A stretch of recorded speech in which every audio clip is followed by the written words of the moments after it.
여러분 상상해보세요. 세계 각국의 특수부대가 한자리에 모인 초강력 군사훈련대회. 그런데 갑자기 90세 노병이 휠체어에서 벌떡 일어나 거수경례를 합니다. 전 세계 장교들이 숨을 죽인 그날, 한국 특전사가 보여준 한 가지 행동으로 모두의 고정관념이 무너졌다고 하는데요. 과연 어떤 일이 벌어진 걸까요? 지금부터 충격과 감동이 공존한 그 현장의 비밀, 과연 무슨 일이 있었을까요? 오늘 이야기를 통해 진짜 강함이란 무엇인가라는 질문의 답을 함께 찾아보시길 바랍니다. 이번 국제합동군사훈련 평가대회는 중동의 한 사막지대에서 열렸습니다. 푸른 나무 한 그루 보기 어려운 황갈색 지형 위에 거대한 텐트와 막사가 늘어서 있었죠. 낮에는 섭씨 40도가 넘을 만큼 숨막히게 더웠고 밤이 되면 기온이 급격하게 떨어져 10도 아래로 내려가기도 했습니다. 이러한 극단적인 환경은 군인들의 체력과 정신력을 시험하기에 충분했습니다. 그뿐만 아니라 사방을 둘러봐도 모래 언덕과 자갈 지형이 펼쳐져 있어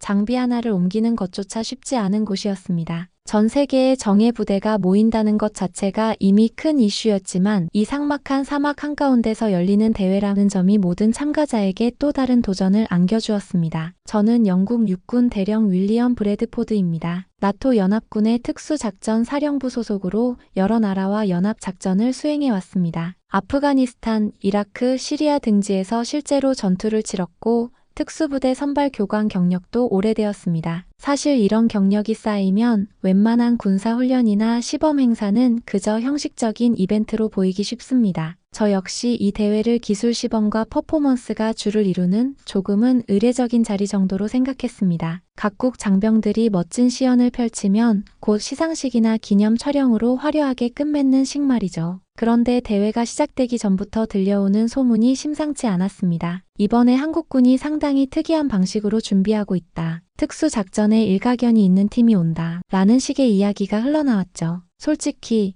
제 주변의 일부 나토 장교들은 아시아권 군대가 우리를 놀라게 할 만한 게 있을까? 하고 반신반의하는 분위기였습니다. 반면 미군 심사위원 중에는 절대 놓쳐선 안 되는 모습이 있을 것이라며 묘하게 진지한 표정을 짓는 이들도 있었습니다. 개막식은 전형적인 국제행사 분위기였습니다. 저와 다른 심사위원들은 단상 근처에 마련된 자리에 앉아 각국 부대의 입장 퍼포먼스를 감상했습니다. 미군이 드론 시범과 화려한 고개 낙하산으로 시작을 장식했고 독일군과 프랑스군은 정밀하고 조직화된 동작으로 사람들의 탄성을 이끌어냈습니다. 이탈리아나 영국 팀도 나름대로 기동력을 뽐내며 시범 훈련에 나섰고 모두가 큰 박수와 함께 환영받았죠.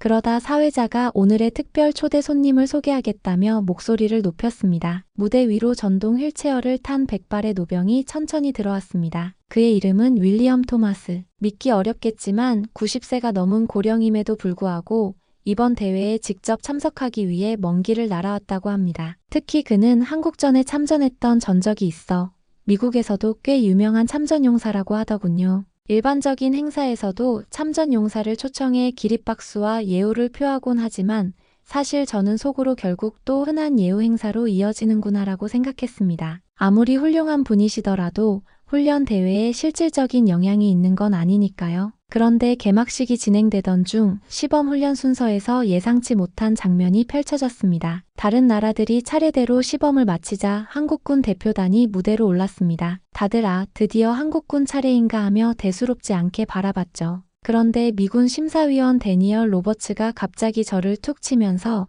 브래드포드 대령 집중해서 봐야 합니다. 절대 놓치지 마세요. 하고 당부하더군요. 저는 순간 의아했습니다. 로버츠가 평소 느긋한 성격인 걸 알기에 그가 이렇게까지 진지해지는 건 처음 봤습니다. 한국군 특전사 소령 이지훈이 마이크를 들고 관중석을 바라봤습니다. 일단은 간단한 인사말 정도겠거니 했는데 갑자기 그가 무대를 내려가듯이 객석 쪽으로 몇 걸음 다가서는 겁니다. 그리고 이어진 행동이 충격적이었죠. 이지훈 소령 혼자가 아닌 무대 위에 있던 한국군 전체가 전동 휠체어에 앉아있던 윌리엄 토마스 할아버지께 깊이 절을 올린 겁니다. 보통 군사 행사에서는 거수 경례 정도가 일반적인데 이들은 완전히 허리를 숙여 큰 절을 했습니다. 훈련장 전체가 순간 정적에 휩싸였습니다. 마치 모래바람까지 멎은 듯한 느낌이 들 정도였죠. 우리는 당신들의 희생을 잊지 않았습니다. 이지훈 소령의 울림 있는 목소리가 영어와 함께 전달되자 90세 노병의 눈망울이 촉촉해졌습니다. 토마스는 떨리는 손으로 안경을 벗고 눈가를 훔치더니 말을 잇지 못했습니다. 저는 그 순간이 꽤나 낯설면서도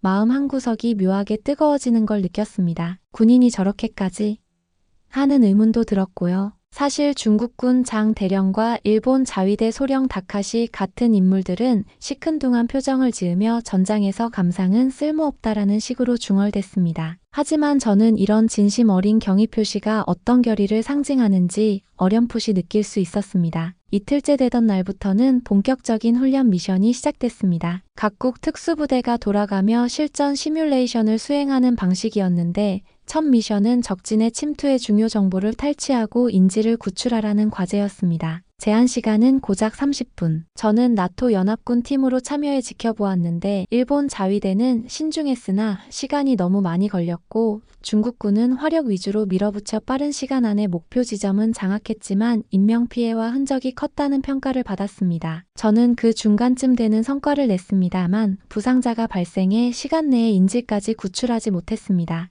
부상자를 살리는 게 우선이니 인질 포기는 불가피하다라고 생각했던 거죠. 그때 미군 심사위원 로버츠가 조용히 제게 묻더군요. 만약 인질이 더 중요했다면 저는 그럼 부상자를 버리고 인질을 구했어야 하나?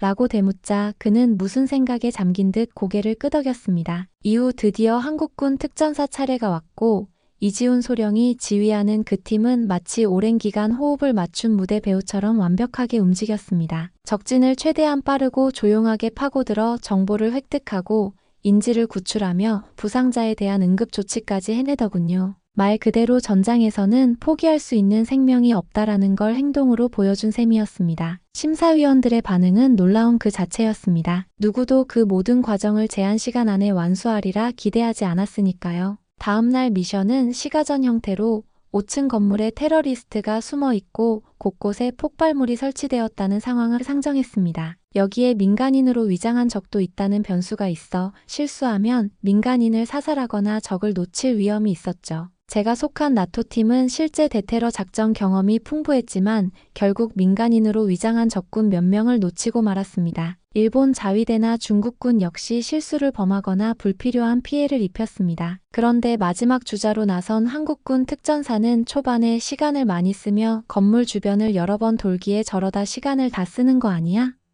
라는 비판도 받았는데 알고 보니 건물의 모든 사각지대를 파악하고 적의 탈출 루트까지 봉쇄하기 위한 계획이었습니다. 결과적으로 한국군은 건물 내부 테러리스트를 완벽하게 제압하고 폭발물까지 전부 해체했는데 문제는 실제 기폭 장치가 작동되는 사고가 발생했다는 점이었습니다. 훈련용으로 세팅된 폭발물이었는데 어딘가 이상이 생겨 실제 폭발 위험이 생겼던 겁니다. 그래서 주차 측이 긴급 대피령을 내렸고 대부분이 건물에서 빠져나왔습니다. 그런데 한국군 특전사 대원들은 아직 폭발물을 완전히 제어하지 못했다며 건물 안으로 다시 들어갔죠. 저는 확성기로 나오라 고 소리쳤지만 그들은 민간 건물이나 주변 지역에 피해가 갈 수 있다라며 여유 없이 뛰어들어갔습니다. 조금 뒤 한국군 무전이 들려왔습니다. 5층 폭발물 타이머가 이미 활성화되었습니다. 즉시 철수하라. 제가 외쳤지만 이지훈 소령은 폭탄을 해체하기엔 시간이 부족하고 건물 안에서 폭발하면 지하까지 무너질 수 있다고 보고했습니다. 곧이어 그는 내가 직접 폭탄을 안고 방폭시설까지 달리겠다라는 믿기 어려운 제안을 했습니다. 모두가 말도 안 된다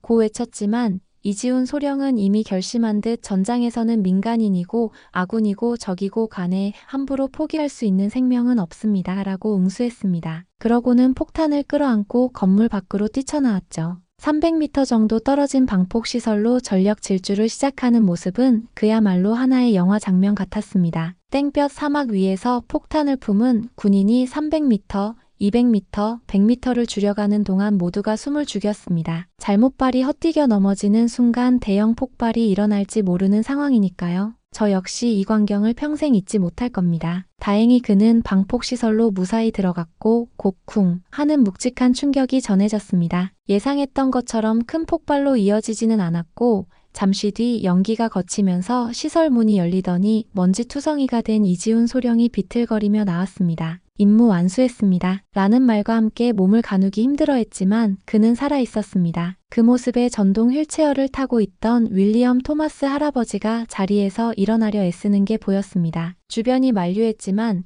그는 떨리는 다리로 천천히 일어서더니 제대로 힘이 들어가지 않는 왼손을 억지로 들어 보조에 맞춘 뒤 이지훈 소령을 향해 경례를 올렸습니다. 그 순간 훈련장 전체가 고요해졌고 아무도 말할 수 없었습니다. 저 역시 저도 모르게 경례를 했고 주변의 모든 군인이 뒤따랐습니다. 토마스 할아버지는 눈물을 흘리면서 이렇게 외쳤습니다. 저 또한 궁금해서 한국군 관련 자료를 찾아보았는데 여러 기록과 영상에서 그들이 과거 전우들의 희생을 잊지 않는다는 말을 자주 하더군요. 당신들은 지금도 내가 70년 전 한국에서 함께 싸웠던 그 젊은 용사들과 똑같습니다. 그때도 한국군은 자기 목숨을 아끼지 않고 전우를 구하러 달려갔죠. 폭발물 사고 후에도 대회는 이어졌지만 분위기는 완전히 달라졌습니다. 처음에는 아시아의 작은 나라 군대라고 무시하던 이들도 이 사건을 계기로 한국군 특전사의 희생정신과 조직력을 높이 평가했습니다. 특히 일본 자위대 소령 다카시는 우리가 잊고 있던 군인의 본질을 깨달았다며 고개를 숙였고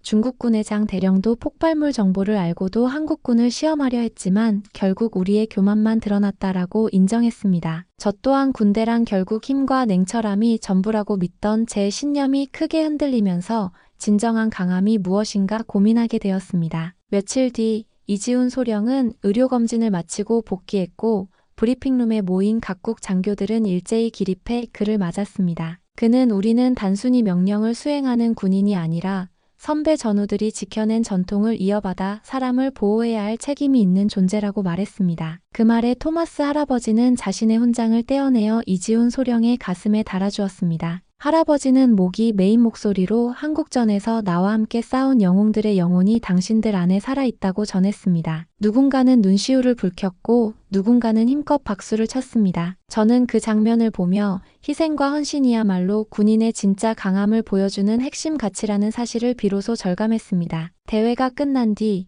여러 군사평론가들은 이번 사건은 단지 화려한 무기나 거창한 전술이 아니라 누군가를 지키려는 마음가짐이야말로 진정한 군사력의 기반임을 일깨워준 계기라고 평했습니다. 많은 이들이 한국군 특전사는 어떤 식으로 그런 정신을 이어오고 있는 걸까? 라는 궁금증을 가졌고 저 역시 비슷한 질문을 마음에 품게 되었습니다. 결국 답은 그들이 말했듯이 역사를 잊지 않는 태도와 헌신하는 자세였던 것 같습니다. 70년 전 한국 전쟁에서 그리고 그 훨씬 전의 전투들 속에서 보여줬던 민족적 희생정신이 세대를 거쳐 자연스레 전해졌고 현재까지 살아있다는 겁니다. 여러분, 흔히 군대를 생각하면 과연 어느 나라가 더 강력한 화력과 더 뛰어난 장비를 갖췄는가 하는 부분에 관심이 쏠립니다. 그러나 이지훈 소령과 한국군 대원들은 그런 것을 뛰어넘는 인간적인 책임감과 전우애를 통해 전 세계 군인들에게 강렬한 인상을 남겼습니다. 그날 폭발물 사고 현장에서 폭탄을 그냥 두면 주변 민가가 위험하다라는 이유 하나만으로 자기 목숨을 바치려 뛰어든 행동은 정말로 쉽지 않은 결단이었죠. 이 결단은 과거 625전쟁에서 한국군 병사들이 보여줬던 고귀한 희생정신과 뿌리가 같았습니다. 오늘 이야기는 여기까지입니다. 저는 이 경험을 통해 군인의 강함은 단순한 전술 우월성이 아니라 우리가 무엇을 지키기 위해 싸우는가에서 나온다는 걸 깨달았습니다. 여러분도 이 사건을 보시며 과연 진정한 강함이 어디에 있는지 다시 한번 생각해 보시길 바랍니다. 우리는 자칫 역사를 잊거나 사람을 우선하는 가치를 놓치면 아무리 강한 무기와 기술을 가져도 본질적인 의미를 상실하게 될지도 모릅니다. 한국군 특전사가 보여준 헌신과 전통 계승의 자세는 세계 최정상급 화력에도 못지않은 강렬한 메시지를 우리에게 전해주었다고 생각합니다. 그 메시지가 바로 과거를 잊지 않는 이들이 미래도 지켜낼 수 있다는 것, 그리고 결국 사람을 지키고자 하는 마음이 가장 큰 힘이 된다는 사실이겠지요. 추가로 제가 받은 정보에 따르면 이번 국제합동군사훈련평가대회가 끝난 직후 여러 나라의 고위 장성들 사이에서 한국군의 훈련 프로그램을 자세히 연구하고 싶다는 요청이 있었답니다. 단순히 전술 자료를 공유하자는 차원이 아니라 한국군이 어떻게 이런 희생정신과 조직 문화를 유지해오고 있는지에 대해 심층적으로 배우고 싶어 했다고 합니다. 한 예로 어느 서방 국가의 브리핑룸에서는 특수부대 개인 전투력뿐 아니라 전 부대원이 폭발물 및 응급처치 지식을 공유하는 다기능화 교육 시스템은 어디서 기원한 것인가 하는 질문이 나왔다는군요. 이런 호기심은 단순한 호감을 넘어 실제로 전장에서 생명을 최대한 지키며 임무를 완수하는 방식에 대해 많은 국가가 관심을 갖고 있다는 뜻일 겁니다. 625전쟁 당시에 치열했던 참호전에서부터 최근 해외 파병에 이르기까지 한국군은 늘 동료를 두고 떠나지 않는다는 원칙을 강조해왔고 실제로 이를 위한 각종 훈련과 교리를 발전시켜온 듯 했습니다. 이지훈 소령처럼 행동할 수 있기까지는 결코 하루 이틀의 훈련만으로는 불가능하겠지요. 아마도 그들은 입대 초기부터 우리의 임무는 국가와 국민 그리고 곁에 있는 전우의 생명을 지키는 것이라는 가르침을 온몸으로 배워왔을 것입니다. 누군가는 군인이라면 누구나 당연히 배운다고 생각하겠지만 그 가치를 실제 위기 상황에서 곧바로 실천한다는 것은 전혀 다른 차원의 문제이기도 합니다. 한편으로 대회를 마치고 귀국한 뒤에 알게 된 사실이지만 이 이야기는 일반 대중에게도 꽤 화제가 되어 여러 매체에서 보도되었다고 합니다. 특히 소셜미디어에서는 한국 특전사 대원의 폭탄 안고 달리기 장면을 재현한 일러스트나 애니메이션이 올라와 화제가 되었고 토마스 할아버지의 거수 경례를 담은 사진이 전 세계 네티즌들에게 큰 울림을 주었다고 하더군요. 각종 댓글에는 이런 장면이야말로 영화 같은 픽션이 아니라 실제 상황이라는 점이 믿기지 않는다. 이들이 보여준 용기는 모두가 기억해야 한다 같은 반응이 쏟아졌습니다. 어떤 사람들은 이 사건을 두고 새로운 현대판 300용사가 등장한 것 아니냐며 과장되게 말하기도 했지만 적어도 그 의도는 진심 어린 존경이라는 생각이 들었습니다. 그러나 무엇보다 중요한 건 이 사건을 단지 영웅담으로만 소비하지 않는 일일 것입니다. 실제 전쟁이나 분쟁 상황에서 폭발물이나 총탄 앞에 놓인 생명을 지켜낸다는 것은 영화 속 한 장면처럼 멋진 음악과 함께 반짝이는 일이 아니라 극도로 위험하고 필요한 때론 절망적인 순간의 연속이기 때문입니다. 그럼에도 불구하고 이지훈 소령과 그의 팀원들은 망설임 없이 그 길을 택했습니다. 그리고 그 선택의 근거가 과거 전우들의 희생을 기억하고 지금 우리에게 주어진 책임을 다한다는 신념이었다는 사실이야말로 이 사건의 핵심이겠지요. 마지막으로 제가 감명 깊게 들은 한마디를 전해드리며 글을 마무리하고자 합니다. 대회가 끝나고 작별 인사를 나누던 날 미군 심사위원 로버츠가 이렇게 말했습니다. 전장에서는 눈앞의 임무만을 볼 수도 있지만 정말 강한 군대는 그 임무 뒤에 있는 사람들의 가치를 지킬 줄 알아야 한다는 걸 이번에 한국군에게 배웠습니다. 저 역시 전적으로 동의합니다. 군대가 싸우는 이유, 그리고 그들이 지켜야 하는 것, 그 모든 것은 결국 살아있는 사람이겠지요. 우리가 가끔은 잊고 살지만 이 사건이 그것을 되새겨 주었다고 생각합니다. 이제 정말 이 이야기를 마치겠습니다. 다시 한번 감사드리고 다음에 또 의미 있는 주제로 돌아오겠습니다. 건강히 지내시길 바랍니다. 감사합니다.